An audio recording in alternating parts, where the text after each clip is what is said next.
అందరూ నమస్కారం. తల్లికి వందనం పథకం అనేది సూపర్ సిక్స్లో భాగంగా కూటమి ప్రభుత్వం తీసుకొచ్చిన పథకం. ఇంతకుముందు వైసీపీ హయాంలో ఇదే పథకాన్ని అమ్మఒడి అని పిలిచేవారు. ఈ పథకం కింద ఏటా డబ్బులు ఇచ్చిన చివరి సంవత్సరంలో తక్కువగా ఇచ్చారు అని ఆరోపణలు అయితే ఉన్నాయి. కొత్తగా వచ్చిన కూటమి ప్రభుత్వం 2024-25 సంవత్సరం గాను స్కూల్కి వెళ్ళే ప్రతి పిల్లవానికి 15,000 రూపాయలు ఇస్తామని చెప్పింది. అది కూడా 1వ తరగతి నుంచి ఇంటర్ చదువుకునే పిల్లలు ఎంతమంది ఉన్నా అంతమందికి చదువుకునే పిల్లవాళ్ళకు ఉన్నారో అందరికీ ఇస్తామని హామీ అయితే ఇవ్వడం జరిగింది. అందువలనే త్వరలోనే ఈ డబ్బులు పడే అవకాశం అయితే ఉంది.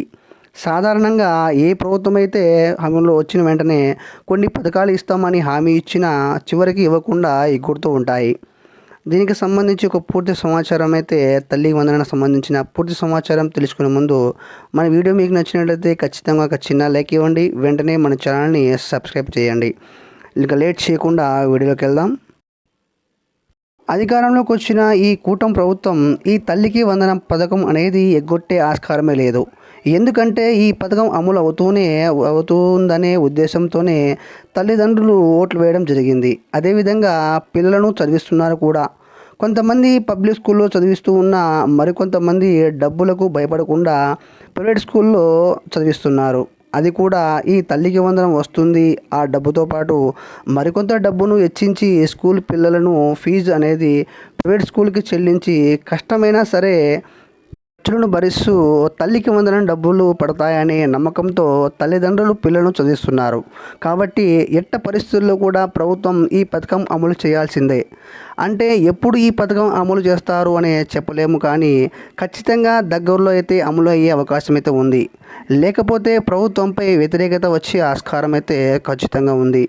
ఎందువల్ల అంటే గత వైసీపీ ప్రభుత్వం ఇంట్లో ఒక్క పిల్లవానికి ఇచ్చిన సమయానికి అమౌంట్ అనేది తల్లుల ఖాతాలో వేసేవారు. కాబట్టి కూటమి ప్రభుత్వం ఇంట్లో ఎంతమంది ఉంటే అందరికీ ఇస్తామని హామీ ఇచ్చారు. అందువలనే ఓట్లు వేయడం కూడా జరిగింది. ఇటీవల దీనిపై చర్చలు కూడా జరిగాయి. అందువల్ల తొందరలోనే వారికి దీనికి సంబంధించి మార్గదర్శకాలు అయితే రానున్నాయి. దీనితో పాటు అర్హులకు సంబంధించి ఏ పత్రాలు కావాలో చెప్పాల్సి ఉంది. స్కూల్ ఓపెన్ అయిన 3 నెలలు కావస్తున్నది కాబట్టి తొందరగా పథకాన్ని అమలు చేయాల్సి ఉంది. అమలు చేసే ముందుగా ఏ డాక్యుమెంట్స్ రెడీ చేసుకోవాల్సి ఉంటుందో తెలుసుకుందాం. తల్లికి పిల్లకి ఖచ్చితంగా సంబంధించి వారు ఆంధ్రప్రదేశ్లో ఉన్నట్టుగా ఉండాలి. అదేవిధంగా తల్లికి పిల్లవానికి ఆధార్ కార్డు అనేది ఖచ్చితంగా ఉండాలి. అది రేషన్ కార్డు కూడా ఖచ్చితంగా ఉండాలి. మరియు తల్లికి సంబంధించి బ్యాంక్ అకౌంట్ అనేది ఖచ్చితంగా ఉండాలి. దానికి ఎన్పిసిఐ లింక్ అనేది కూడా ఖచ్చితంగా ఉండాలి. పిల్లవానికి 75% హాజరు అనేది తప్పనిసరిగా ఉండాలని ప్రభుత్వం అయితే ఇచ్చింది. త్వరలోనే ఏపీ ప్రభుత్వం ఈ పథకానికి అమలు కోసం ఒక పోర్టల్ అనేది ప్రారంభించి ఆ పోర్టల్లో ఓపెన్ అవ్వగానే తల్లిదండ్రులకి సంబంధించిన వివరాలు నమోదు చేయాల్సిన బాధ్యత మాత్రం సచివాలయ ఎంప్లాయీస్కి లేదా ఈ స్కూల్ యాజమాన్యానికి ఇవ్వాలని నిర్ణయించింది.